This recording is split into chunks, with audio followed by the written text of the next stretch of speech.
eventful final 3 holes there. Can you, You know just me. talk through what happened? You know me. Yeah, 16. I unfortunately was trying to cut on 16. The wind kind of switched back into us, and I tried to cut, didn't hit a cut, and just kind of my motion kind of got off. I started pulling a lot of shots. So I'm going to go out there and work on that on the range and hopefully tidy that up, because the first few holes were awesome out here today. Anyway, it just is what it is. I guess it's golf, but I was able to get a few fortunate breaks, especially on 17, and make a beautiful par off that road. And then 18, again, just had the pulls. I pulled it left, but I knew if I was trying to go down 1 so I could have an angle into that flag. If I was going more towards where Hideki was going, it'd be kind of a weird bounce up into the hole. But I just pulled it a little bit and then got a drop, and then was able to hit a 70-yard wedge shot that just hit to perfection and was able to make birdie there. But yeah, it was definitely an adventurous a few holes at 116 at 120 feet. It was just a great 4-putt, you know. The Awesome. drop you got, what was the ruling there? On which one? 17 it was. 17. So you had the grandstands in my line and the scoreboard in my line, so I could go back out where it was in between the TV tower, which is a totally different drop as well. I could have dropped again, but they would have put me in the fescue. And I was like, you know what, I'm just going to leave it and fine with that. So it worked out to my advantage and overcut it. It was a compensation from 16, and I just got to go work on being more consistent. Do you ever practice shots off roads? Actually, I did a couple times growing up, not to this extent, but I was back at my home golf course, Belmont Country Club, long time ago. But no, I haven't practiced it recently. Pitching wedge, just like off the toe. I was trying to like have some loft, but still bounce it into the bank, and then hopefully hit a good spot where it doesn't hit dead and doesn't hit a hot spot either. So hit it perfectly, bounced up and rolled over beautifully. I was very lucky.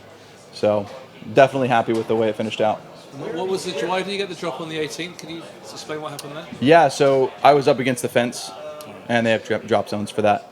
And then the out of bounds stakes were past that and farther left of that. So kind of nice. You can just hit it into there and get it. Yeah, and roll it into there. Not trying to actually hit it in there. Just kind of pull the left. Where are you health-wise now? Like compared to being at your healthiest, where do you think you are?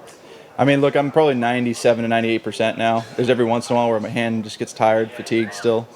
But for the most part, I mean, I'm going to start speed training here again after, in the month of August when we don't have any tournaments going on for me. Are you hitting the distances that you like again? Or Yeah.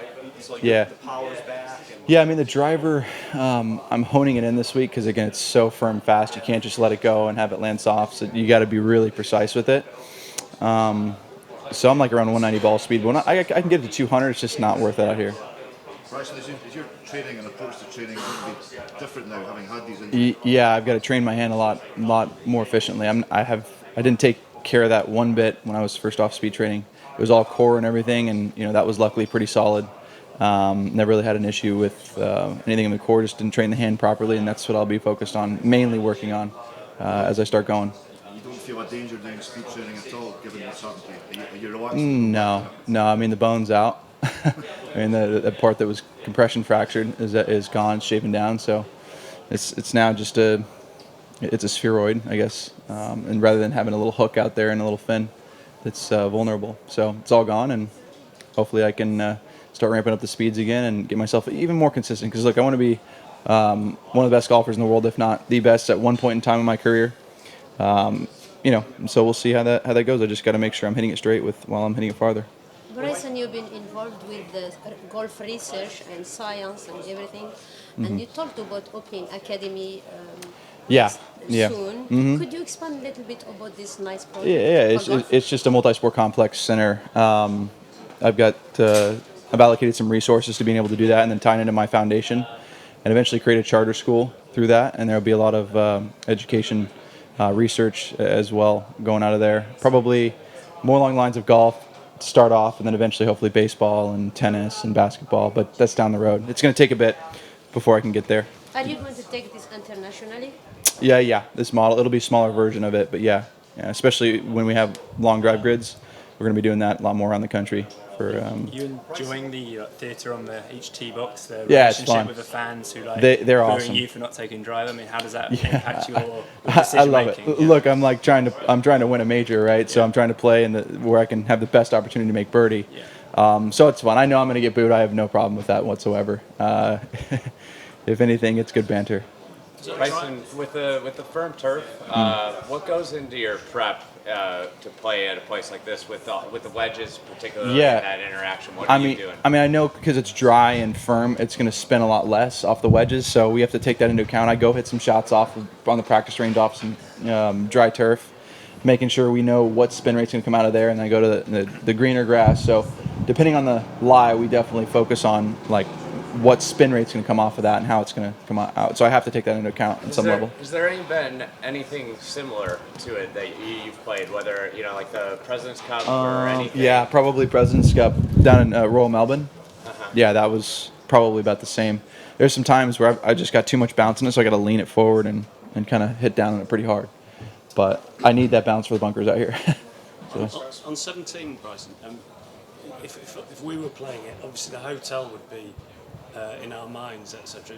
When you play, is that just not relevant? Well, in order for me to hit that fairway with the wind, I would have to take it over the top of the hotel. So it was a bit of a brutal deal for me, and I didn't felt like if I pushed it, it might not have come back in that wind, and I just kind of overcooked it left. But it does play in your mind a little bit. I don't really notice it when I'm teeing off because I'm hitting it so high off the tee, but it still does play a bit into your mind. I'm not a cut player, so yeah, it does come into play a little bit. Okay. Are you staying there this week? No. I've got a place. I don't want to hit one into my room. Bryson, have you gotten any sense from the LIV people about what the status of world rankings will be down the line? Whether it's next year, what have you, and because you're not getting them now, do you feel any extra pressure in an event like this to perform so you get points? No, I think over the course of time it'll all work itself out. I think at some capacity we'll find a way to coexist and work together through this to make the best entertainment we possibly can for the world. You said earlier you want to be the best in the world, so I guess you need it. You need it sorted out to fulfill that ambition, don't you?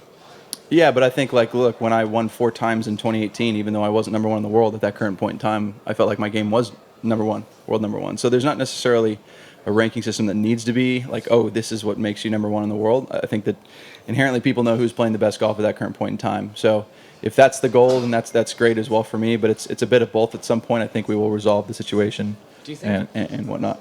Do you think in 2018 that was the best golf you've ever played? Yeah, by far. That was by far the best golf I've ever played. I'm feeling like I'm getting back to that position with this new speed, which is great. I just got to hone some stuff in. Like, again, that finish on the last 3 or 4 holes was just not the way I wanted to close it out, especially on those difficult holes. If I can conquer that and get back to where I can control the golf ball off the tee, just like I want to in those right-to-left wins, I feel like I'll have the opportunity to be close to number one.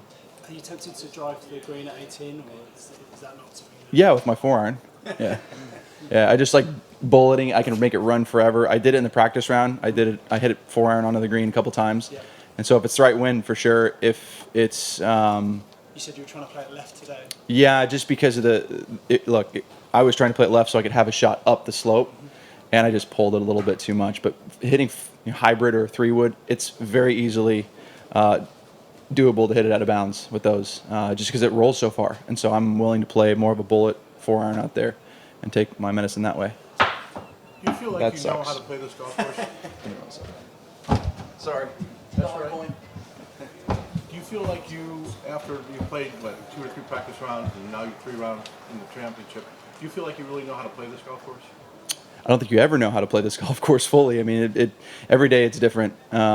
It showcases a unique golf course each time the wind pops up or doesn't pop up. It's just different.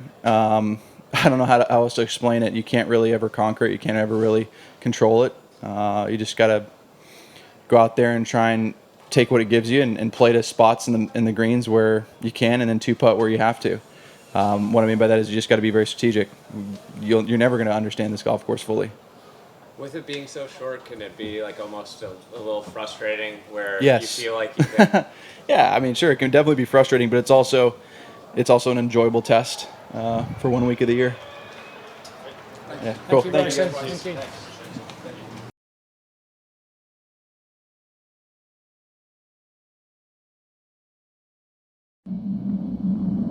Bye.